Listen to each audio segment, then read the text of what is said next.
So today I'm going to show you how to beat bangers. Now, how do I know how to beat bangers? Because I was a banger. So that's what I'm going to tell you today.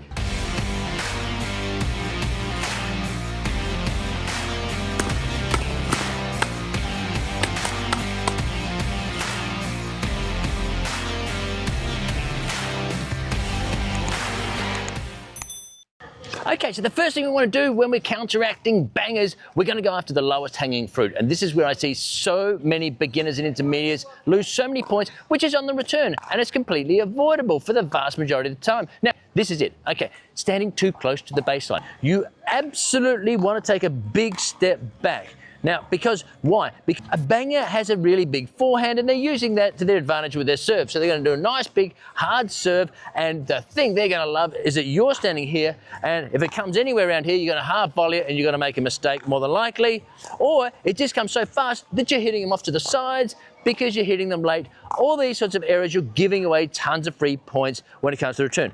Simple fix, stand back one. This is going to give you more time, and then you're going to have more time to hit your returns back. So that is your first port of call. The easiest, the lowest hanging fruit is simply stand back. The one thing I will say when it comes to this is just be aware that if they are smart enough, they will see you coming back and they're going to drop the odd one in short. Just be aware of that.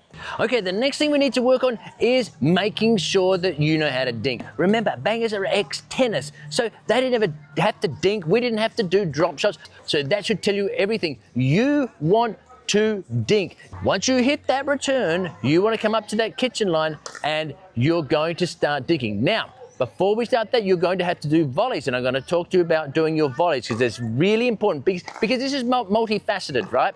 Because there are several parts of the game that we need to work on, so that's what we're going to do. It's not just one thing. We went after the lowest hanging fruit, standing back. Now we're going to look at dinking and volleying. Dinks, just for the moment, before you think about any drills or stuff like that, games that I'm going to talk to you about, all I want you to think about is play not to lose. This should be against all players, because the vast majority of players, beginners and intermediates, will make the mistake first. So all you need to do is get your dinks back in, especially with the banger, because they're going to hate this and they're going to want to speed it up.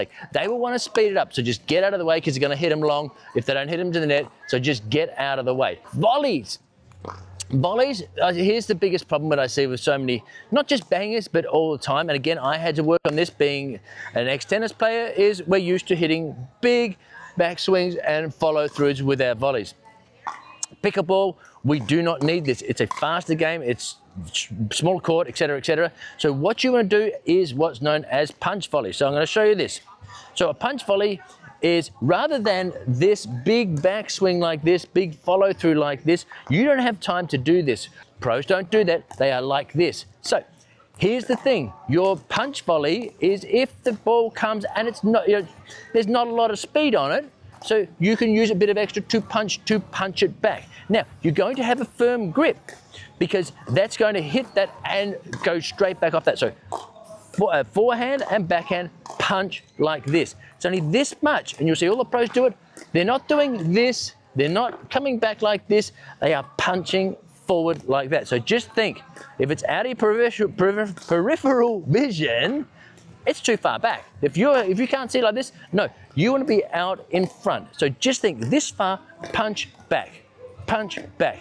And this is another thing I'll talk to you about, getting your ready position, punch back. Because here's the thing, well, before the thing, the other thing I want to talk to you about is your block volley. Now, so that is your punch volley if it doesn't go very fast. But if they're really hitting them hard, which they will, all you need to do is stick that paddle out. Stick the paddle out, which is called a block volley, and that will just, with all of their power, they've generated the power. You don't need to generate, because if they hit it and you're trying to hit them back like that, you're going to hit into the net, hit them out, that sort of thing. Just control, block it. Put the paddle out and block it with a firm grip.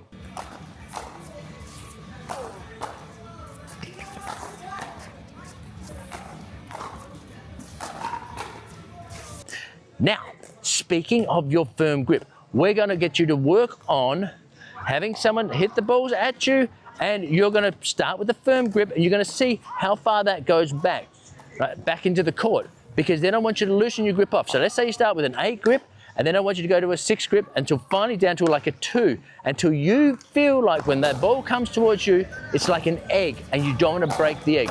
So what this is going to do, the looser your grip, as you practice this, so firm, less firm, less firm, less firm, really soft grip, the softer your grip, it's going to drop into this kitchen area. You're going to start doing drop shots, and they're going to hate this because they're used to you hitting it back and they're just going to smash another one at you and then you'll just capitulate. But if you hit them short into the court, then they've got to run forward, and I'm going to tell you exactly what they're going to do, because again, they're a one-trick pony, what they're going to do when you hit it short, if it's not an already outright winner. So that's what I want you to work on. Once you hit that down short into this court here, they're going to come running forward, and what are they going to do? They're going to do the only thing they know. So stand out of the way, because the vast majority of these are going to go out or into the net, or they're going to go at you, right? So what you want to be able to do is make sure that you are aware of this, because they're going to have to hit them low, and they're going to really hit them hard, and the vast majority of the day will go out. So you need to be aware of that. When you hit them short, you don't want to be hitting them and here's a little trick for you. You need to be at the ready position, because again, they're going to love this, because so many players are just standing there like this and they're not ready, or they're ready at the start and then they forget about it. It's really not convincing ready position. You've got to be ready. You see the pros, they're hanging out on the court like this, and they are ready like a viper, ready to strike. That's what you've got to be. You've got to be like that, because here's how the banger wins. I'll just smash it at you, and if you're lucky you get it back in, I'll just do it again, because you've dropped your guard and then it's come back to you. Or if with the net, I bang it at you, and then maybe you get it back, but I'll bang it again, because you've gone, oh, I got that, and then you're not ready for the next one. You've got to get back like that. Now, position when it comes to your paddle, if you're a real beginner and you're pretty nervous at the net, especially against a banger, have it up here so that you feel more comfortable, feel more protected. But just know that the pros have theirs down here. Why? Because they know that anything that's coming down around this is probably going to go in. If they're up here, they don't need to hit these hard balls, because they're out, they're flying out. So just at the start, if you need this for protection and feel more comfortable, then fine. But as I say, you want to start going down to pro level, start lowering that, and because they're the ones you're hitting. Up here, they're going out, especially against bangers. And the other thing, of course, it's a weapon that, again, this will be sort of mid-term, longer term, is practicing drops. Now, you want to practice drops all the time anyway, because, as I say, at the start, when you're just practicing against people and you can get away with hitting drives, but as you get playing against, especially against bangers, they're not going to want to hit drops, because a drop puts them back into dink zone and they're going to have to dink. So if you can start doing drops, because again, a banger will have experience. If you hit your drives, they're going to go, thank you very much, from their ex-tennis days, I can hit this away. But if you hit drops, suddenly they've got to start doing half volleys and start picking them up like this, and that puts you back in the game, because you're going to back to where you're going to have them dinking. That is the one thing that you want to do. Prioritize getting them dinking, and just make sure that you can out-dink them, which means no risk, just get them back in. I guarantee you, Dave, because again, I hated dinking. It's like, oh, this damn dinking, I speed it up, and again, I would hit it into the net or hit it out, because I just didn't want to dink, because I knew I'd make a mistake. Same thing with these bangers. They're going to make the mistakes. Just wait it out, put them back in, dink. That is the thing that's going to beat the bangers more than anything. Get them dinking. So have a look at this video that I've got linked here, and that's going to help you with speeding up your hands at the net, because you really want to get speeding up at the net, and that's going to help you speeding up at the net, because you need to be used to hitting balls when they're coming harder at you.